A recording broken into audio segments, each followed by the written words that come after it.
Hello, this is Itai Levitan, and I'll be going through tradeCompass example on Bitcoin. This is at Forex Live, and it's with the purple images of the compass. This one is for Bitcoin, so it's got the Bitcoin sign, but there's others for NASDAQ, for gold. You can usually check them out either on the must read, or you can just search for tradeCompass tag like this over here and see the various ones that are displayed. Now, how to use the trade compass? Usually it starts out with a very simple directional bias to go bullish above a certain threshold and to go short or to be bearish below a certain threshold. Some traders find their way to confirm if it's a sustained crossing up over the bullish threshold or crossing below. Some may want to confirm that according to their tactics. For example, if you're trading 5 minute time frames, you may want to see your confirmation according to that. Some wait to see that it's not like a quick fake out or piercing down or piercing of the key level, whatever it is, but that this is an orientation and it gives you a good map. It's according to analysis of volume profile and VWAPs and liquidity pools. So in this case, it said bullish above. It was published around here. Sometimes it's published, usually it's published before the price goes above the bullish threshold or below the bearish. So usually the price is in between.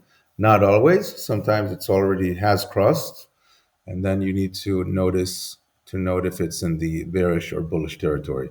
It was published around here, and then we have the next critical benefit of the trade compass, because most traders they do not know how and where to exit the positions.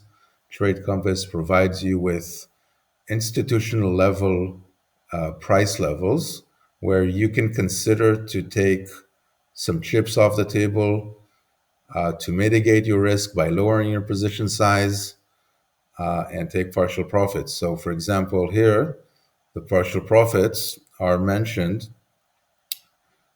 if you're in the bullish threshold, okay?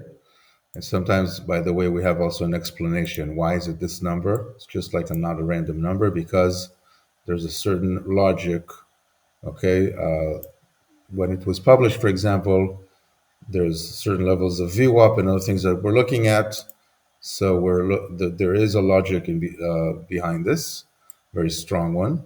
And then you have the partial profit targets. Okay, this is on the bullish side. We also have the bearish. We'll get that in a minute. To that in a minute. In this case, what happened is that the first the first threshold was reached. Okay, and the second one was reached, and the third one was not reached. Okay, still someone who was trading here, they would take about a quarter of a percent, and here they would take about half a percent. Sometimes the targets are close and sometimes they're far because they are defined by an analysis of the key levels. Okay, we have to look at the map and we set the targets accordingly. The third target over here was not reached, as you can see. Some traders, by the way, also use that as hints. They say, okay, it didn't even come that close to the third target. That's bearish. Okay, they use the trade compass as an orientation to support other premises and other decisions that they want to make. Now, important. Usually, you would see at the trade compass, there's a risk guidance. It's one of the principles that you can consider. After hitting target 2 or 3, and sometimes if it's even the first one, depending on the distance from the entry to the partial profit target, consider adjusting your stop to entry to protect gains while staying in the trade. This means, let's say I was there's 100% of a position, and here I would take 20%. And here, another 20%. So I'm left with 60%. On that remaining position, I would put my stop at the entry once I reached my second target. Okay? Sometimes it's even on the first target, and we'll see what happens because then price reverses. You don't lose on the remaining. You took on the 40% of your position, you took some profit, and then it's crossing below the bullish. You're still, according to the trade compass, you're still not going in a trade. You're going to a trade only after it crossed down the bearish threshold. In this case, 86,600. Okay. And then here in this case, the bearish target was farther out. And again, there's a very strong logic. It was above the March 19th value area high and yesterday's value area low. You can leave that to the trade compass. It identifies the key levels for you. And here in this case, we have, sorry, we had another target. That's the second target. So we have the first target that is here.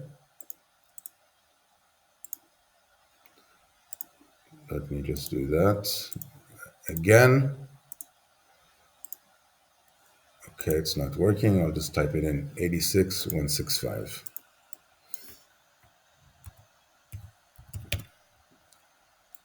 Okay, that was our first target. Okay, it was reached here, as you can see. Okay, now, and then we have our second target, which is here. And again, you can take, for example, this is up to you. You can take 20% on the first one. This is 0.5%. And you can take, some even would, let's say you just sustained, you got in a bit later. That's fine. You still have a big move of about 1.4 to 1.5%, depending when you exactly entered. Okay. In this case, by the way, one could decide 0.5% is good enough for me. I'm already moving my stop over here. So over here, I've already moved my stop. Some would do it. Typically, you do that on the second target. Okay. That's like the rule of thumb. Now, now there's a third target, of course. Okay, it's not written here. There's many other targets, including some swing ones, so extended ones. So it leaves you open to also bigger targets for you swing traders, not just scalpers and extreme intraday traders. So in summary, the trade compass, first of all, it leaves you open for both the bullish side and the bearish side. Okay. Another principle is typically the consider taking only one directional trade per trade compass. If I took a long and I got to my profit targets, some of them, all of them, and or if I got stopped out, okay, the stop is up to you. There's no stops here because you need to put your stops. But even if someone, as mentioned, we did mention one scenario where you would put your stop at the entry after reaching the second target. If you got stopped out through that or through another stop that you put, you don't take that bullish direction any longer for that trade compass. But you can take the bearish one. Okay, same goes if price would go down. I did my bearish trade. I'm open to my bullish. I take only one direction per trade compass. So maximum 2 trades. So it leaves you open and you're not trapped in your own bias.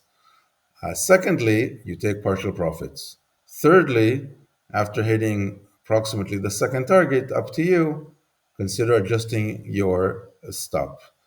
Now, another note about stop. Let's say I want to take a very wide stop, okay?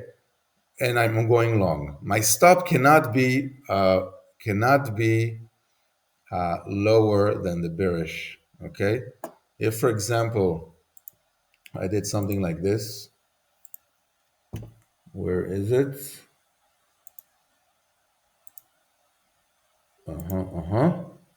Wait a minute. Stick with me because I can't find it now, but it's here somewhere. I know it's here. Thank you. Sorry about that. Let's say I took a long and I'm very like bullish. I'm sure Bitcoin's going to go up.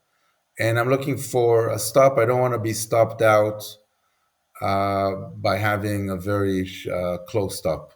My stop cannot be lower than here if you're following the trade compass, because over here we're getting bearish, so it kills my premise for the long. Same if we're going to the opposite. Let's say I'm very bearish. I'm thinking Bitcoin must go to 72,000 from here. Okay. So, and I'm taking a short. Taking a short, I'm all happy, I'm good. My stop cannot be higher than here. Okay? This is where my maximum stop's got to be.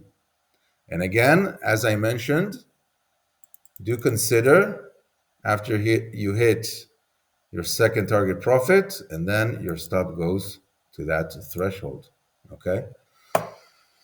Thank you for listening. Hope you got the Trade Compass style sort of trading, and do use it as decision support. Do follow forexlive.com.